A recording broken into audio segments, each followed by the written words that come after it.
Hello everyone, Dan here from the Next Issue Podcast. On today's video, I'll be doing a retro review for Alien 3 from 1992. This film is rated R with a runtime of an hour and 54 minutes. So I am kicking off what we're calling in the channel David Finchember to Remember. With the upcoming release of David Fincher's new film, The Killer, I wanted to go through David Fincher's filmology, starting off with 1992's Alien 3. So we're going to talk about this, and then throughout the next couple of months, probably we'll be talking about some more of David Fincher's film, hopefully leading up to a another video where I just kind of put all the David Fincher movies together. We do have a review for The Killer on the channel already. I've seen that film already, so if you want to go check it out. But stay tuned because we'll be talking all about Alien 3. Now, this is a new film for me. I hadn't seen this before. I've seen most of the Alien movies, but I'm still missing a few things, specifically Aliens, the second film. So let's talk about Alien 3, and then we'll definitely talk more about David Fincher's work in this franchise. So as of the recording of this video, this film has a 47% on Rotten Tomatoes for both the critics and the audience, a very rare case of both of them agreeing, which is really interesting, and a Letterboxd average star rating of 2.9, which is a little better than the Rotten Tomatoes score. Now, for those that have never seen this film, let me give you a quick synopsis. This film stars Ellen Ripley as she is the only survivor when she crash lands on Fiorina 161, a bleak wasteland inhabited by former inmates of the planet's maximum security prison. Once again, Ripley must face skepticism and the alien as it hunts down the prisoners and guards. Without weapons or modern technology of any kind, Ripley leads the men into battle against the terrifying creature. As I mentioned before, this film is directed by David Fincher, and it stars Sigourney Weaver as Ellen Ripley. We also have Charles Dutton as Leonard. We have Charles Dance as Dr. Jonathan Clemens, Paul McGann as Walter, Brian Glover as Harold, and Ralph Brown as Francis. Now, you will notice that I named a lot of one name characters, and they have last names, but if you ask me like to figure out who's who, I only know Ellen Ripley, of course, Jonathan Clemens because he's played by Charles Dance, who I'm a big fan of from Game of Thrones, and plenty of other stuff. And then also, I think Leonard Dillon is the main guy at the prison. I couldn't even tell you. Really, there was not a lot of memorable characters in this film, which is a big problem, I feel. But the ones that are memorable, like Dr. Clemens and Ripley, of course, I think they deliver a great performance. I think other individuals also deliver a good performance overall, but it's just their characters. There was so here's the problem with putting all these characters aside.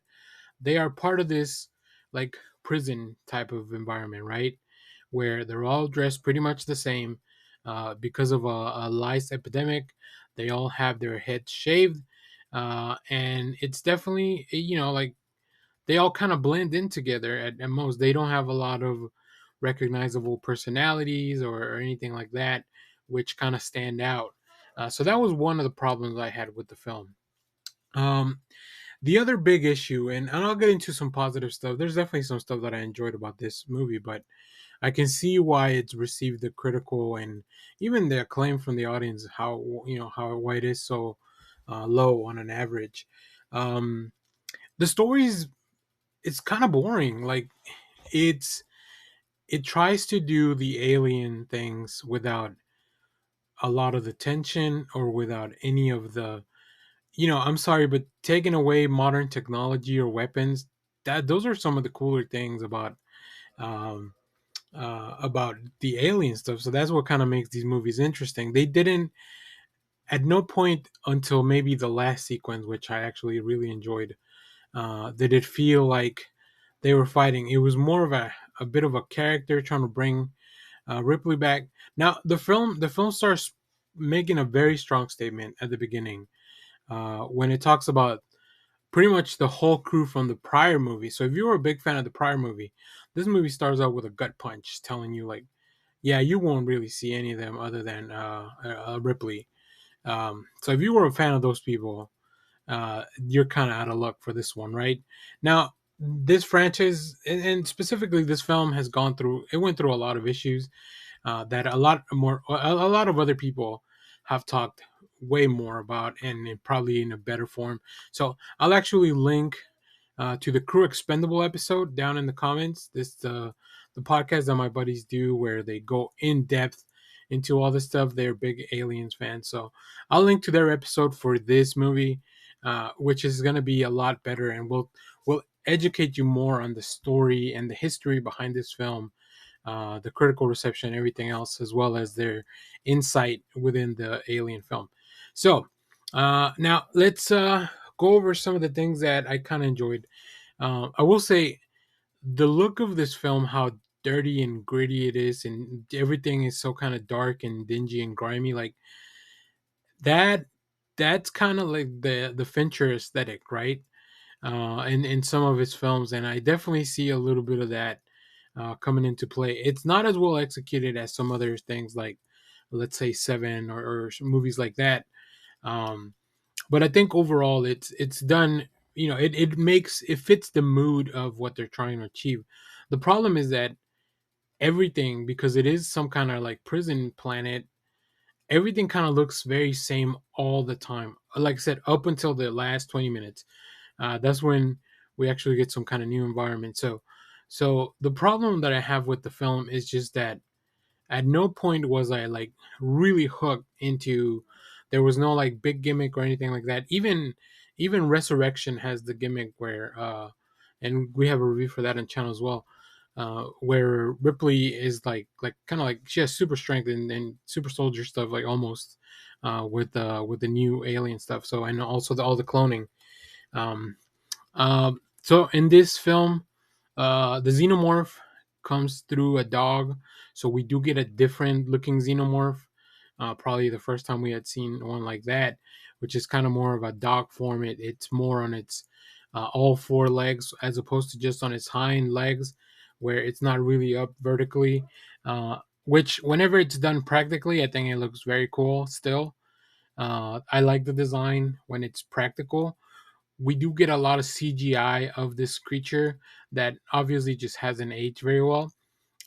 So I couldn't even tell you, like I can't even put myself in the mindset of that time to see how good it would be, because we had some really good things looking like we had some really good looking things back in 1992 already, right? So, but yeah, the CGI has not aged very well.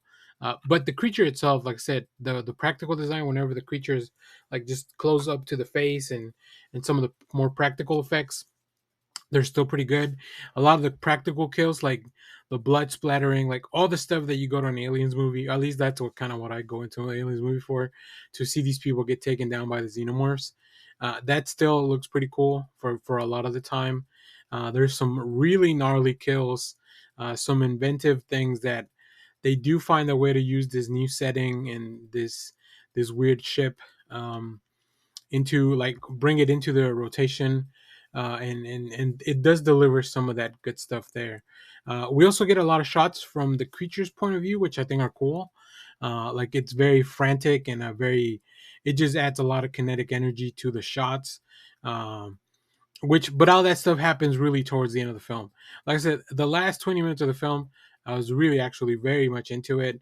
But prior to that, there's just a lot of stuff that it's just I didn't enjoy very much, um, and some things that just haven't aged very well either. Like, this is a prisoners' colony, and this is the first woman they've all seen in a long time, and man, it just feels like it wasn't necessary. Like you've already told me that these guys are in prison for doing horrendous shit. I don't know that I need that. I don't need you to show me them doing horrendous shit.